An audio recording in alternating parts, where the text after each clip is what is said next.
Nous sommes le jeudi 19 septembre 2013. Bonjour, bonsoir à tous. Bienvenue dans ce journal Pulsation, l'essentiel de l'actualité de la journée. L'actualité, le président Michel Martelly poursuit sa série de consultations avec les dirigeants politiques sur les élections.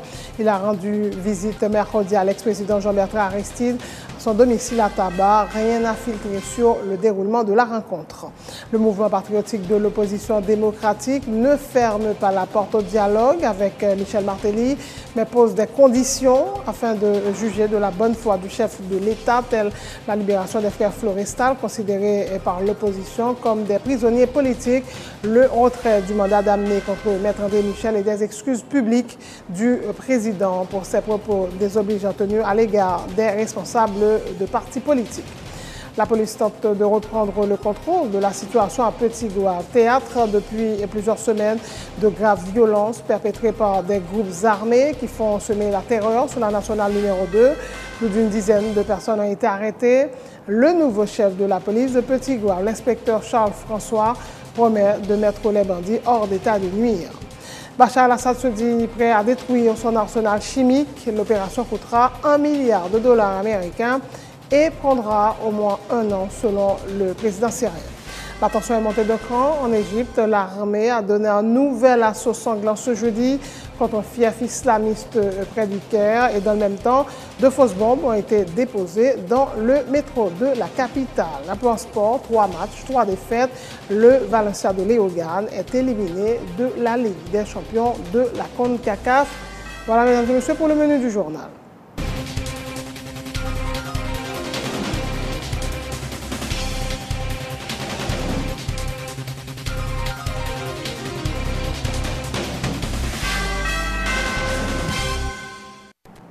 Et c'est parti pour le développement du journal. Merci d'être avec nous.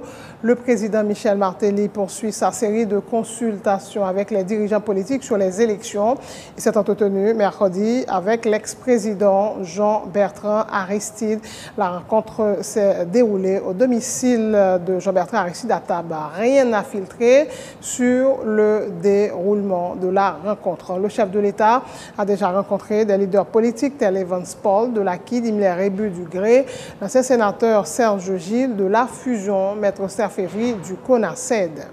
Le mouvement patriotique de l'opposition démocratique ne ferme pas la porte au dialogue avec Michel Martelly, mais pose des conditions afin, je cite, de juger de la bonne foi du chef de l'État pour l'établissement d'un climat favorable à des discussions devant faire avancer le pays sur la voie de la démocratie. Et parmi ces conditions, le mouvement exige la libération des frères Florestal, considérés par l'opposition comme des prisonniers politiques, le retrait du mandat d'amener contre Maître André Michel, des excuses publiques du président pour ses propos désobligeants à l'égard des responsables de partis politiques et qui cessent de nier avoir participé à une rencontre avec le juge Jean-Serge Joseph au cabinet de Maître Gary Lissade quelques jours avant la mort du magistrat. Des dirigeants du MOPOD auraient été contactés par des proches du président Martelly pour une rencontre avec le chef de l'État, mais ils affirment que la question doit être envisagée dans un cadre collectif et non individuel. Marie-Denise Claude de l'Unité donne lecture de la position du MOPOD. Plusieurs dirigeants du MOPOD ont été contactés par des proches du président de la République pour une rencontre avec le chef de l'État. Réunis sur la question, le comité de pilotage a décidé qu'il ne faut pas fermer la porte au dialogue, mais qu'il faut envisager la question dans un cadre collectif et non individuel et que certaines préalables sont absolument nécessaires pour juger de la bonne foi du chef de l'État à établir un vrai climat de dialogue pour faire avancer le pays sur la voie du progrès et de la démocratie. Ces préalables sont au nombre de 7. Le chef de l'État doit 1. Ordonner la libération des prisonniers politiques, en particulier Enol Florestal, Josué Florestal et Jean-Robert Vincent. 2. Ordonner le retrait du mandat d'amener et de l'ordre d'interdiction de départ émis contre Maître André Michel et s'engager à respecter les droits de l'opposition, des autres secteurs de la société civile organisée, et du peuple haïtien en général à manifester sur la voie publique pour exprimer son désaccord sur la gestion de la chose publique. 3. Présenter des excuses publiques pour les propos désobligeants tenus à l'endroit des leaders de l'opposition. 4.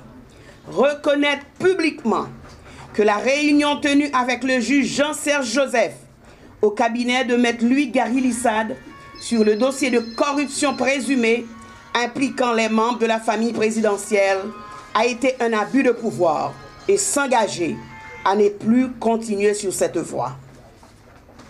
6. S'engager à se séparer des proches partisans dénoncés par la clameur publique dans le trafic illicite de stupéfiants. 6.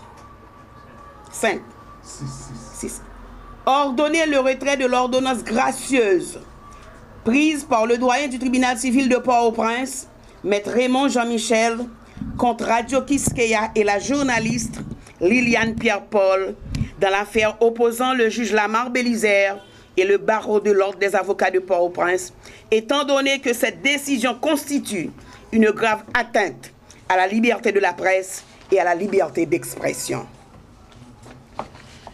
7. S'engager à publier sans délai la loi sur les partis politiques déjà adoptée par le Parlement.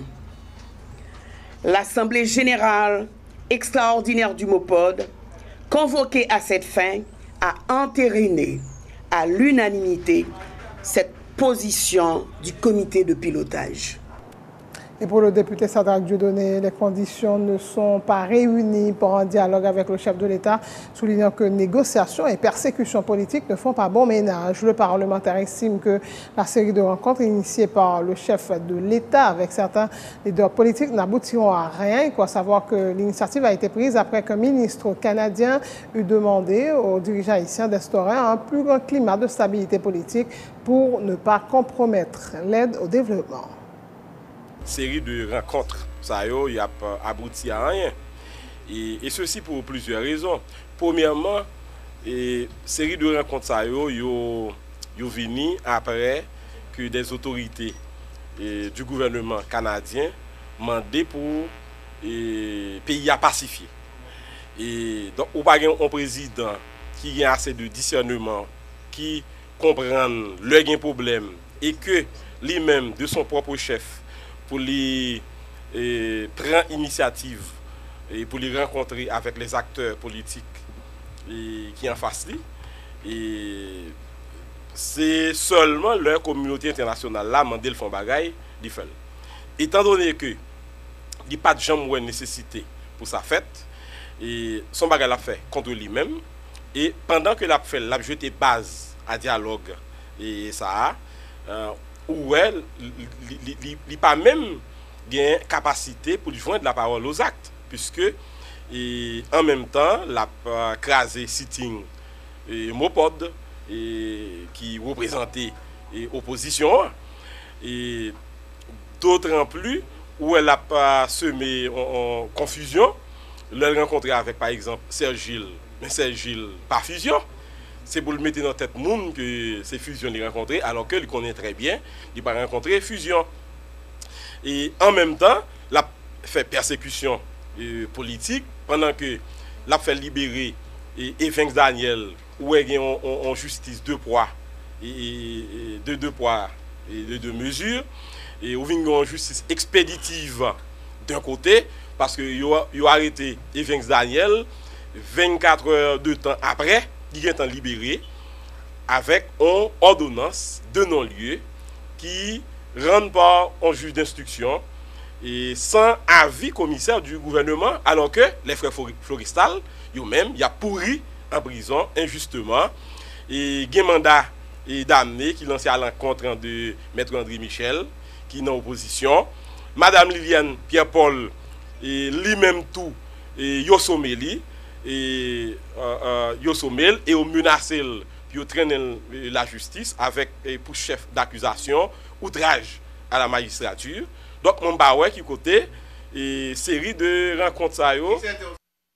Autre point de l'actualité, la police tente de reprendre le contrôle de la situation à Petit-Gouave, théâtre depuis plusieurs semaines de graves violences perpétrées par des groupes armés. Un nouveau commissaire a été installé mercredi au commissariat de la police de Petit-Gouave. L'inspecteur Charles François promet de mettre les bandits hors d'état de nuire, Curtis, Maro, Chaban, Vialet.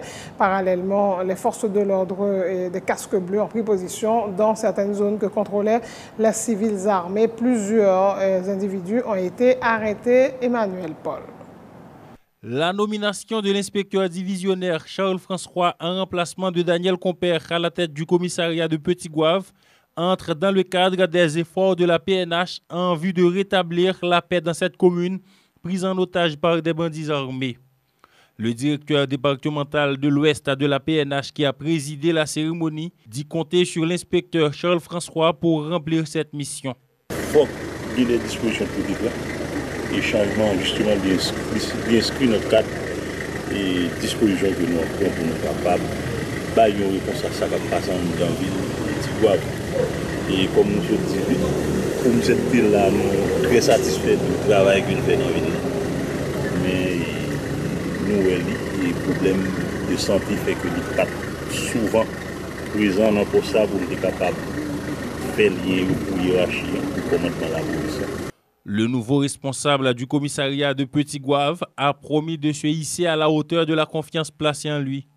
Il appelle à la collaboration des agents placés sous son commandement en vue de mettre les bandits hors d'état de nuire. À tous les policiers qui sont dans Petit-Gouave, comme directeur a dit, lié avec nous et moi-même avec nous, nous mettons marché DM parce que nous venons Petit-Gouave, c'est travail, nous venons travailler. Le directeur a dit nous allons dans le monde, nous tous monter dans le monde et il faut que ça finisse. Parce que nous tous ces Haïtiens, comme on peut comprendre, un monde qui va aller à l'hôpital, il va à l'hôpital et va bon paraître sur route là, braquer et tout ça le posséder, ça nous pas tolérer dans Petit-Gouave. Dans l'intervalle, la police a déjà procédé à l'arrestation de 15 personnes et saisi 3 armes à feu, selon le responsable de la PNH dans le département de l'Ouest qui a exhorté les bandits armés à fermer boutique. Michel-Ange Gédéon a par ailleurs écarté toute possibilité de négociation avec les malfaiteurs. Pour l'instant, nous avons 3 armes qui saisies. Nous avons 6 interpellations, mais dans une minute, on parle avec vous là, nous avons des armes artisanales qui saisies.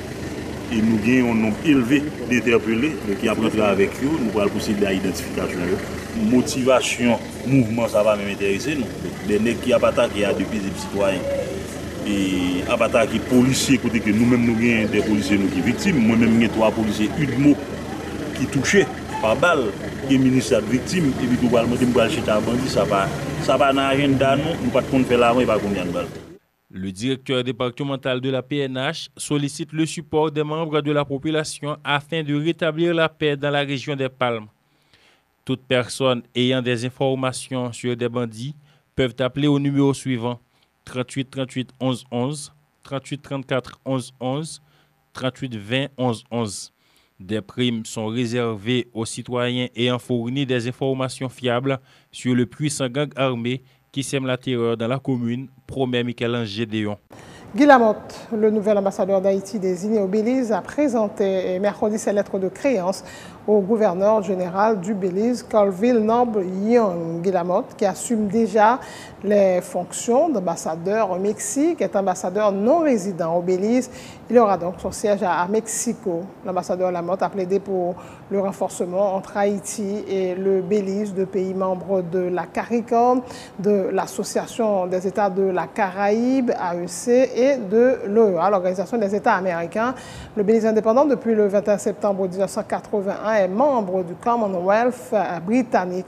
Peuplé de 334 297 habitants, au 1er janvier 2013, le Belize, seul pays anglophone de l'Amérique centrale, est un pays en développement avec un indice de développement humain élevé.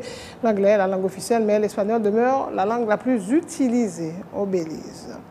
Sans transition, les autorités sanitaires ont présenté ce jeudi un état de la situation pour ce qui est des dégâts causés par l'épidémie de choléra dans le pays. Le responsable de la direction épidémiologique des laboratoires et de recherche au ministère de la Santé publique, Dr Roch Magloire, il faut savoir que depuis son apparition, le choléra a déjà causé la mort de plus de 8270 personnes. Le Dr Magloire fait néanmoins remarquer que le nombre de cas moyens de décès a considérablement diminué ces derniers mois, soulignant qu'entre janvier et septembre 2013, 35 000 cas ont été répertoriés. Le nombre de cas que nous gagnons de janvier à septembre 2013 en Haïti est autour de 35 000 cas. Dans le reste du monde, là, nous gagnons environ 25 000 cas. Nous constatons que pendant le début de l'épidémie, nous étions dans centaines de milliers de cas. Koulia, nous gagnons 38 000 cas depuis le début de l'année jusqu'à aujourd'hui. Nous avons compté jusqu'à Koulia environ 5 306 décès institutionnels et 2 964 cas décès communautaires. Ça fait un total de décès dans tout le pays de 8 270 cas. Le décès a diminué très radicalement de 2010 à 2013, mais le taux de létalité institutionnelle, là, ça veut dire cause qui fait malade, continuer à mourir dans l'hôpital, c'est parce que très certainement, il est arrivé très tard. Ce qui est sûr et certain, c'est que le nombre de cas moyens qui gagnent d'une semaine à l'autre, d'une année à l'autre, a diminué très sérieusement pendant l'année 2013. Département, commune et institutions qui baillent plus de problèmes, dans l'Artibonite, c'est Verrette. Côté et taux de létalité hospitalière, ça veut dire gens qui a mouru dans l'hôpital et gens qui a mouru dans la communauté très élevé, dans la commune Verrette, dans la commune Saint-Marc de l'Artibonite, dans la commune Moron dans Grandance et à Jérémie, côté taux de létalité à la fois institutionnelle, ça veut dire dans l'institution, et taux de létalité communautaire également très élevé. Distribution de cas au-dessus de 25 à 50 cas moyens par semaine, autour de la commune de Port-au-Prince, Cabaret, Mirbalais et Lasca-Aubas, et au nord c'est au Cap-Haïtien et à Cartier-Morin. Autre nouvelle, pour la deuxième fois, la compagnie de téléphonie sans fil, Natcom, a offert une voiture neuve à un de ses clients. Cette année, c'est Saint-Formil qui a remporté le gros lot, une Ford Ranger, lors d'un tirage organisé samedi pour marquer le deuxième anniversaire de la compagnie bleue sur le territoire haïtien. La cérémonie de remise des prix a eu lieu mercredi au showroom de Natcom à Pont-Morin. L'occasion pour son directeur général adjoint Yves Armand de rappeler que durant ces 5 dernières semaines, la Natcom a fait 321 € parmi sa clientèle. Nous avons entre autres offert des ordinateurs, des téléphones portables et des cartes de recharge, dit Armand, fier de travailler pour le plus grand réseau de télécommunications sans fusion ni acquisition, à titre souligné. Nous avons offert d'abord à chaque semaine un laptop et un DICOM avec un plan de 3 mois illimité, 5 combos 3G 8303, 10 téléphones combo 3G 8301 et 30 codes de recharge de 500 gouttes sur le compte de base. Alors, pour les 5 dernières semaines, ça a fait un total de 5 laptops et 5 clés USB. 25 combos 8303, ce sont des combos 3G avec double SIM. Et 50 combos 8301. Et puis, c'est 150 codes au total, 150 codes de recharge. OK? Tout ça pour un total de 230 primes et bien entendu le gros lot, la Ford Ranger pour un total de 231 primes au cours des 5 dernières semaines. En 2 ans, la NATCOM est passée de 0 client mobile à plus de 2 millions de clients aujourd'hui. De quelques dizaines seulement de clients Internet à l'échelle du pays, maintenant à elle seule, à plus de 100 000 clients Internet dans tous les 4 coins du pays, même dans les coins les plus reculés, grâce à la NATCOM, les Haïtiens maintenant ont accès à l'Internet. On est passé de 0 km de câbles de fibre optique à plus de 4000 km de câbles à travers toute la République dans les 10 départements. Les antennes 2G, de 0 antenne à plus de 1100 antennes. Après la commercialisation de la NATCOM, de nos produits et nos services, nous pouvons nous enorgueillir et dire haut et fort que nous avons le plus grand réseau de télécommunications dans le pays. Saint-Fort Milor, qui a gagné la voiture cette année, s'est dit heureux d'avoir été récompensé, précisant qu'il est un fidèle client de la NATCOM. Toute la famille à Saint-Fort est bien content. Ou t'es quoi qu'on t'a bien machine ça? Oui, je quoi bien. À partir de qui ça t'es quoi? D'après, j'en ai acheté 4. Mais là, on peut charger, à partir de combien on peut toujours charger? Oui, nous ne pouvons pas compter. Sans limite. Alors 500 gouttes, 1000 gouttes, sans limite, sans limite. Nous achetons 4 là sans arrêter, nous achetons 6 là sans arrêter. Nous faisons tout un pile d'efforts. Nous achetons un pile. Mais ça qui peut jouer pour lui, ou rouler lui ou intention. Oui, je vais prendre plaisir avec elle. Ah bon? Je vais prendre plaisir avec elle, ma poule. Ah bon? Oui. Mais vous conduisez déjà? Oui. Moi, je suis sorti Tom Gâteau ou Jack Mel. Non, j'habite ici. C'est la fin de ce journal. Le rappel des titres. Le président Michel Martelly poursuit sa série de consultations avec les dirigeants politiques sur les élections. Il a rendu visite mercredi à l'ex-président Jean-Bertrand Aristide à son domicile à Tabar. Rien n'a filtré sur le déroulement de la rencontre. Le mouvement patriotique de l'opposition démocratique ne ferme pas la porte au dialogue avec Michel Martelly, mais pose des conditions afin de juger de la bonne foi du chef de l'État, telle la libération des frères Florestal, considérés par l'opposition comme des prisonniers politiques, le retrait du mandat d'amener contre Maître André Michel, les excuses publiques du président pour ses propos désobligeants à l'égard des responsables de partis politiques. La police tente de reprendre le contrôle de la situation à Petit-Gouave, théâtre depuis plusieurs semaines de graves violences perpétrées par des groupes armés.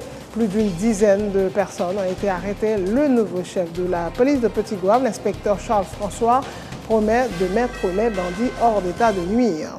Bachar al-Assad se dit prêt à détruire son arsenal chimique. L'opération coûtera $1 milliard américains et prendra au moins 1 an, selon le président syrien.